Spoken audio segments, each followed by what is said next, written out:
Jai Shri Mataji. Good morning everyone.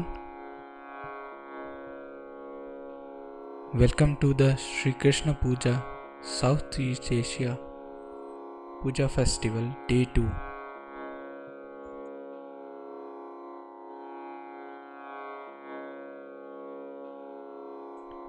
Let us all bow down to Shri Mataji, raise our Mother Kundalini and put Bandhan.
We'll take Shri Ganesh Mantra.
In this meditative state, we will now hear Shri Mataji's speech.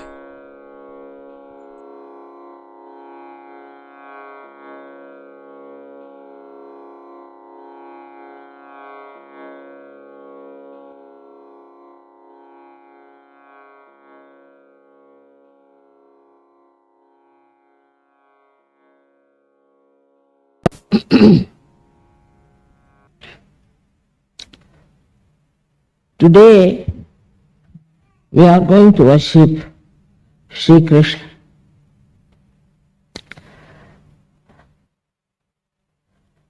See how cold it was about 3 o'clock.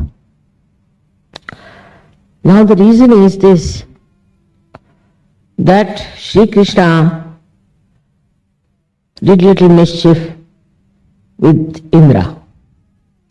Indra, who is the god, or you can call semi-god, for looking after the rain. So Indra got very angry. You see, all such semi-gods are very sensitive people. At the smallest thing, they get angry and irritated, and they start using their powers to express their anger. So he started pouring rain on all the Gopas and Sri Krishna who were looking after the cows.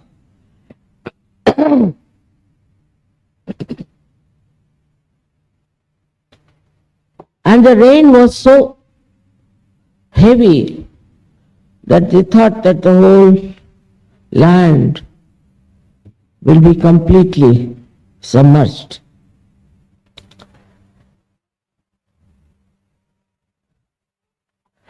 So Indra was very happy to spoil the game of Sri Krishna.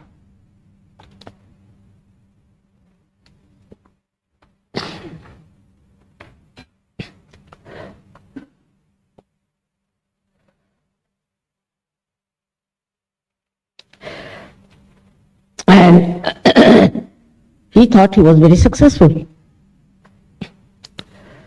So Sri Krishna lifted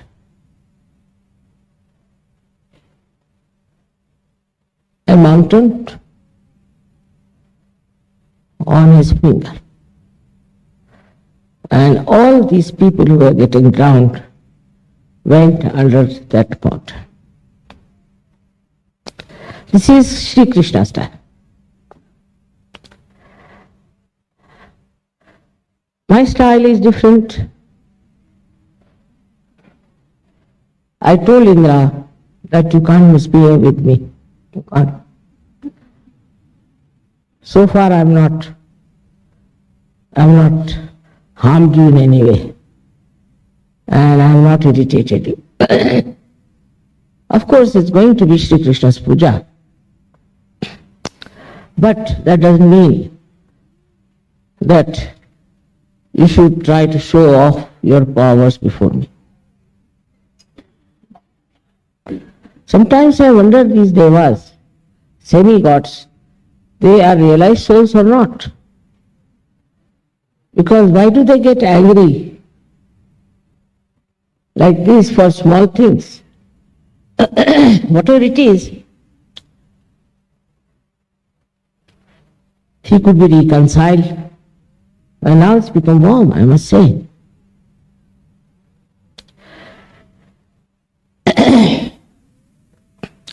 With Sahaja Yoga you can do many, many things. But you must know what you can do. For that, Krishna is a very good example.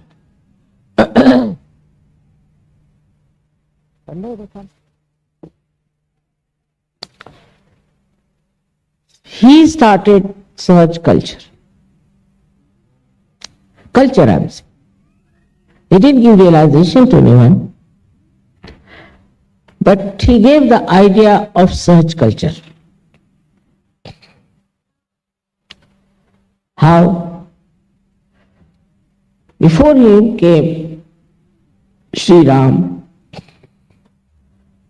who was Maryada Purushottama, who was a man very particular about everything. I mean, like he threw out his wife because he was a king, and a king cannot have a scandal, especially from his wife. So he threw her out. It was not Kali Yuga, that's why. And his father ordered him to go, not only his father so much as his stepmother, to go in an exile into a forest. So he agreed.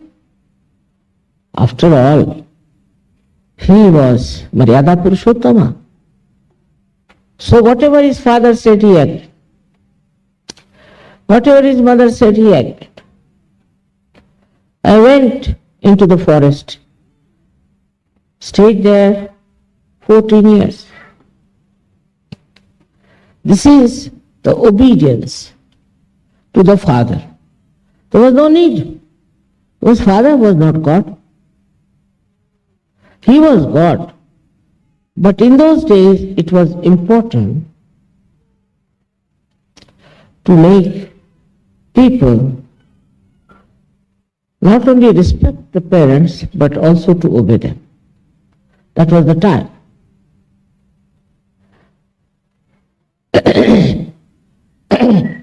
In his time, there were many munis and many saints and many also Hatha yogis. And these, even before him, used to make people practice very strict type of discipline. And if they did not practice the discipline, they had to do a lot of penance.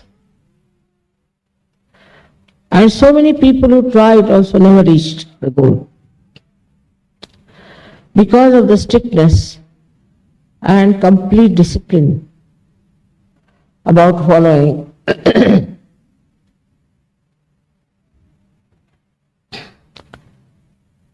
the path of spirituality. Recently I was reading a book called Peaceful Warrior. There they have described an American seeking the truth, and the guru of that fellow really takes him to such a horrible, severe task that my granddaughter said, I'm very angry with such a guru. And she couldn't bear it. So ultimately he finds that he is the existence. So that was the practice followed after Sri Rama. People would leave their wives, children, go to Himalayas and sit there and practice meditation.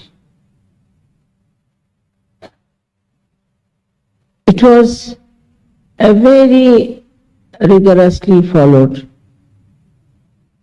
we should say, a very moral society.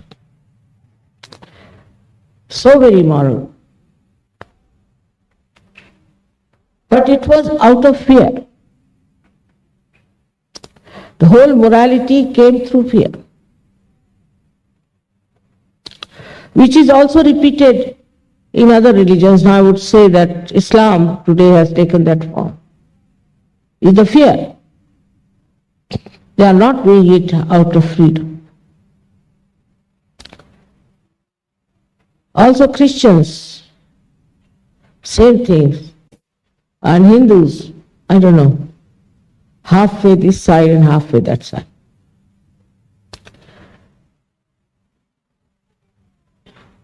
Even among Sikhs, there's terrible disciplining. So much so that as punishment, you have to clean the shoes of all the people. I don't know if it is to beat yourself with shoes or other, but quite a lot of punishment is there. Then came Sri Krishna. And he saw the situation that the way people are really now fasting, if you really go through the rituals of Hindu religion, out of 1 week, you will be fasting for 6 days at least. One day, you might eat some sort of a food. Then you will have to visit all kinds of places. Now recently they had to go, as you know, to Amarnath. And so many died. So now they said, we have got Nirvana. We died while doing this, so we have got Nirvana. This kind of a very funny idea was existing. That we have a nirvana now, we have achieved whatever we wanted, and now we are dead, so many are dead. So those who were not dead were repenting why they were not dead. It would have been much better. They would have got their nirvana. So, even in this Kali Yuga, these ideas are prevalent. Even in India, people have very severe types, especially in South I've seen. They do all kinds of nonsense for the atonement or maybe for something they are asking. All this nonsense was too much for Sri Krishna. He couldn't understand that they are going to waste all their lives, this kind of ritualistic ruling. Then what will be remain out of them for Sahaja? So he is the one who started Sahaj culture. He said, let us enjoy. We must have enjoyment. Nirmal Anand, pure joy. How do we have pure joy? He had this Rakhi Bandhan, by which, apart from your wife, everybody is your sister or mother. I must say it's quite true about Indians. Not in the north so much because of Islamic influence, but in the south it is so. Maharashtra it is so. And then he started also this Holi, in which you should play with colors. Maybe to get rid of the color barriers we have. Maybe in America it's a very good idea to play with colors and put some black on the whites and some whites on the black. And they can see for themselves how stupid it is to fight in the name of color.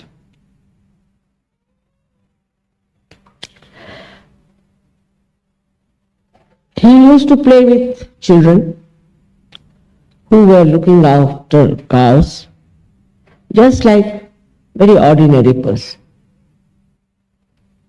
He never tried to show off his powers, never tried to stand out, never would dress up in a very special way, never. Just like an ordinary cowherd. And his relationship with his mother, Yashoda, she was not his mother, was also extremely beautiful.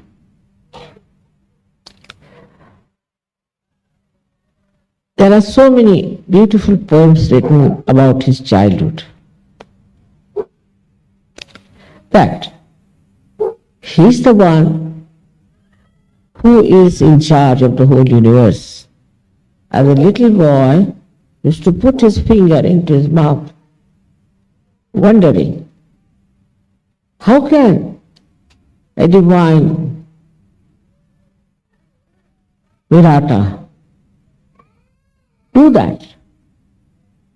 What is he thinking like a child? All his actions, such as yesterday's song, as you heard it, is this.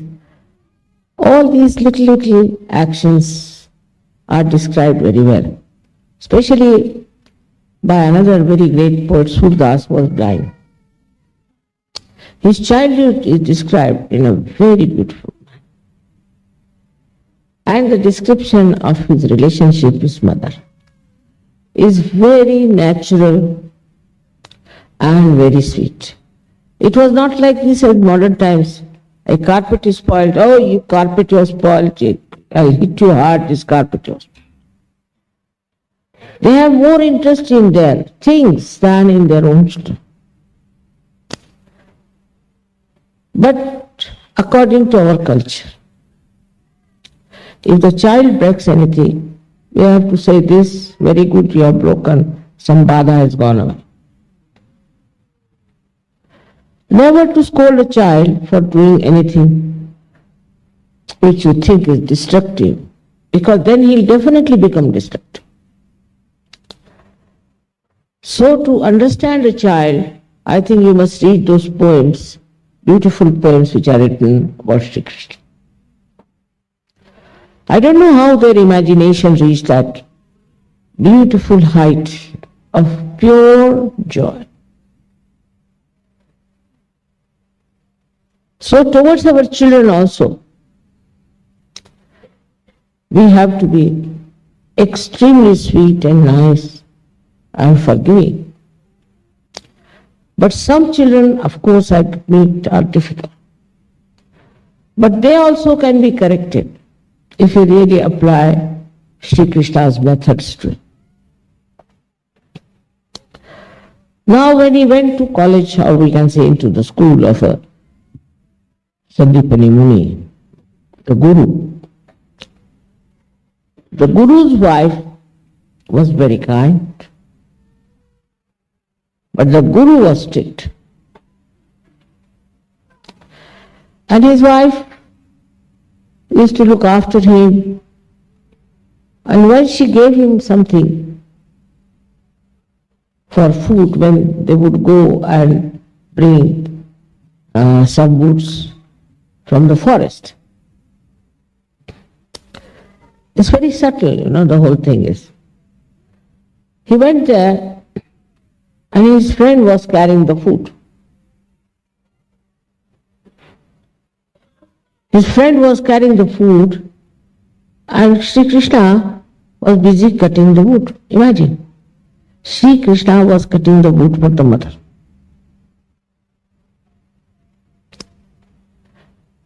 I mean, for the mother he could do anything, he was God. So no work for the mother was menial or lower.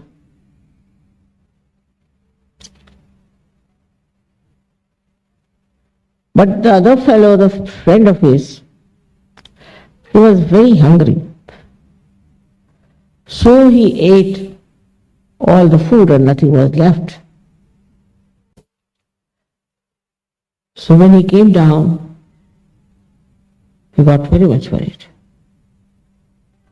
He went and told his Guru that I ate all the food, I didn't share it with Sri Krishna. Guru got very angry, and he said, now you will be cursed with permanent poverty. But the mother said, no, not permanent. Till you meet Sri Krishna again. That's how she tried to give, we call it upashap. In that you give another curse which can neutralize partly. The same friend was Sudama, and he was very, very poor. Now see the Sahaj ways of Sri Krishna. He always used to remember Sudama, and he told his wife that I don't know, he's cursed. I don't know what must be his condition, where he must be. Now the friendship, he was a king.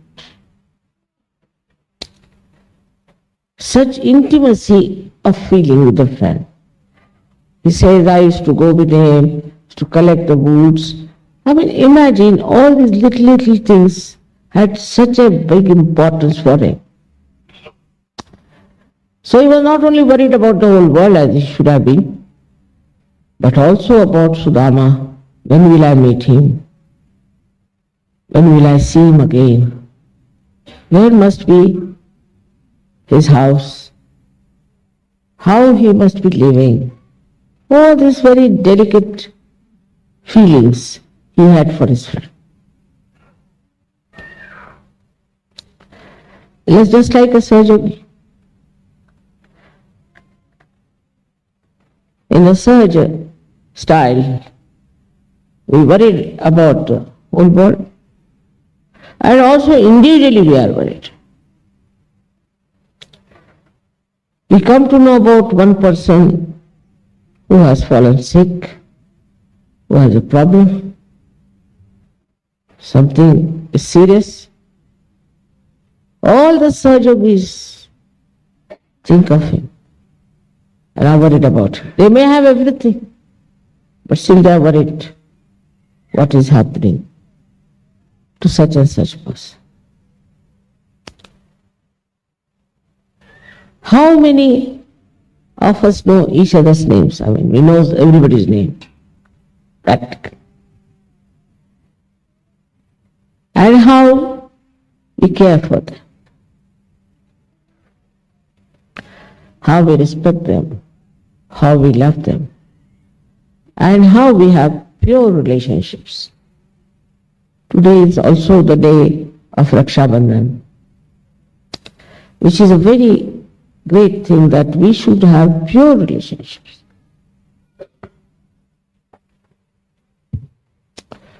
I've seen in, say, Maharashtra,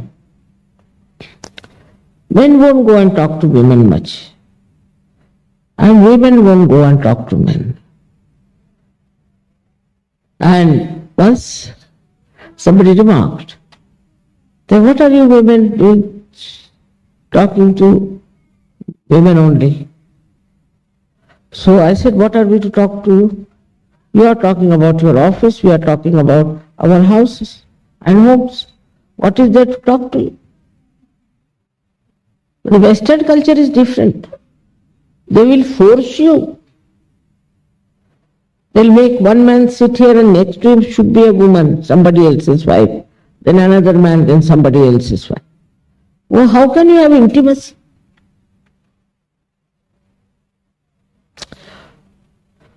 This kind of idea, which is asahaj, has slipped into immorality.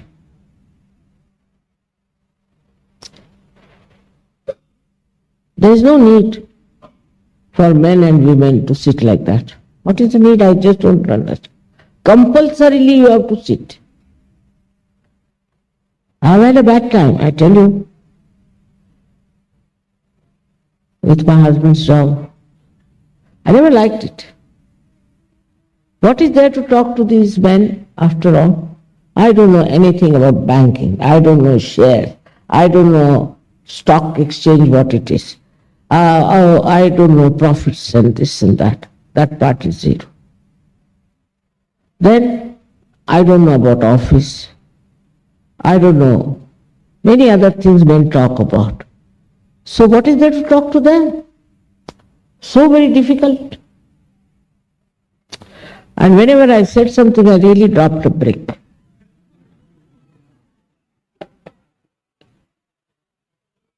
Once in a party, they were offering drinks to everyone, and then so I said, I'll have some soft drink. So the valet came and gave me a soft drink. The valet was having a bow, white shirt, that's all. Absolutely asahaj methods. Black bow, white shirt, black coat, black pant, all just the same, whether it's an ambassador or a valet. You can't make it out who's who. So I drank, and when it was finished, I gave it to an ambassador, a very well-known ambassador.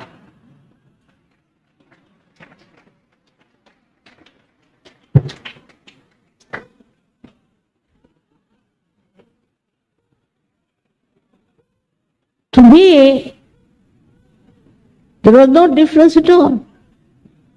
When they were just the same, walking the same way, talking the same way.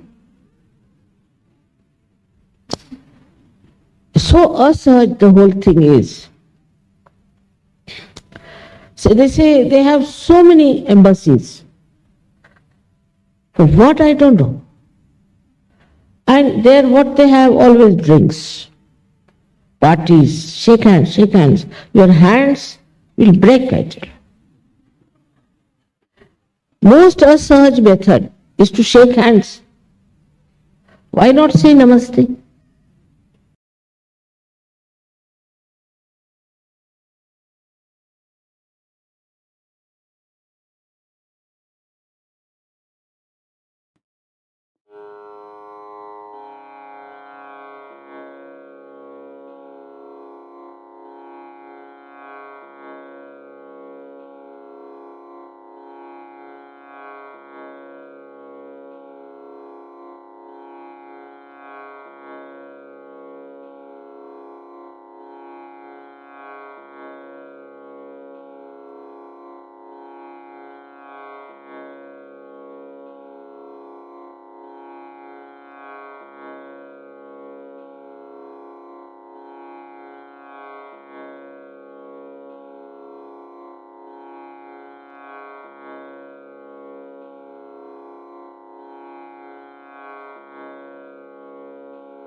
We'll take 3 Mahamantras.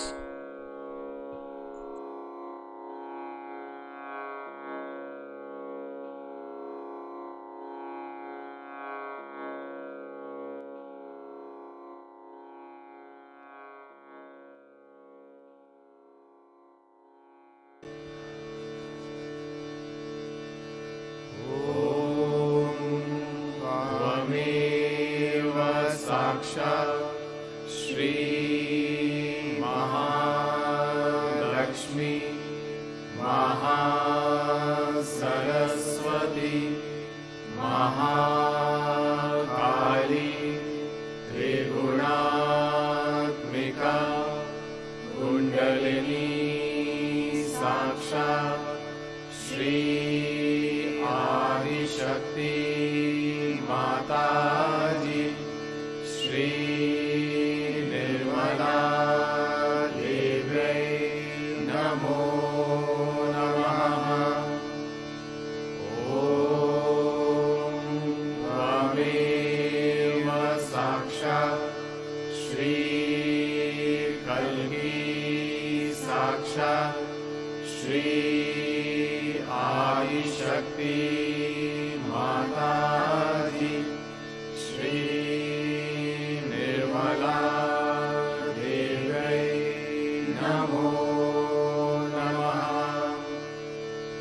ॐ त्वमेव साक्षात् श्री कल्की साक्षात् श्री सहस्रार स्वामिनी मोक्षप्रदायिनी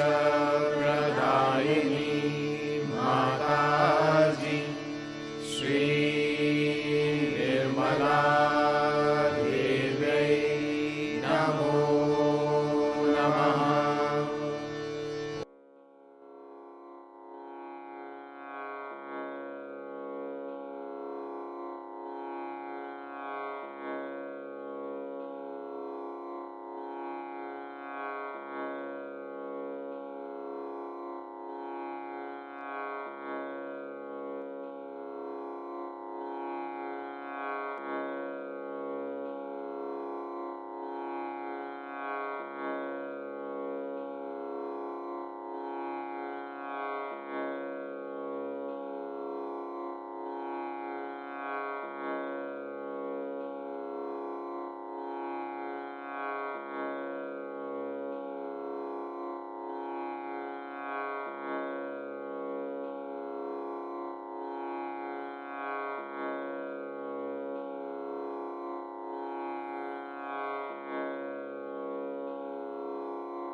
We thank you, Shri Mataji, for this beautiful collective morning meditation.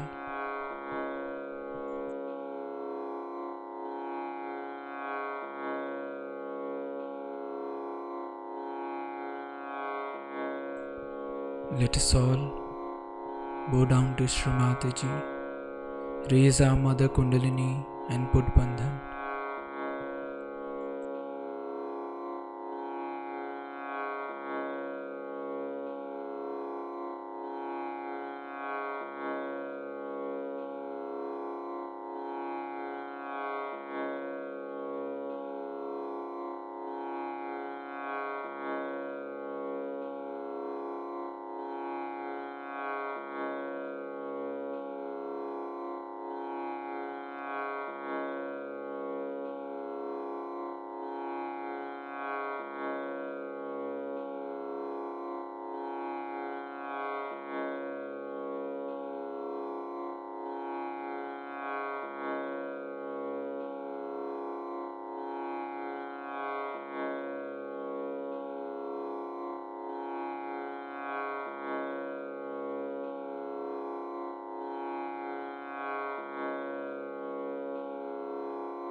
join for the evening meditation tonight at 8 p.m.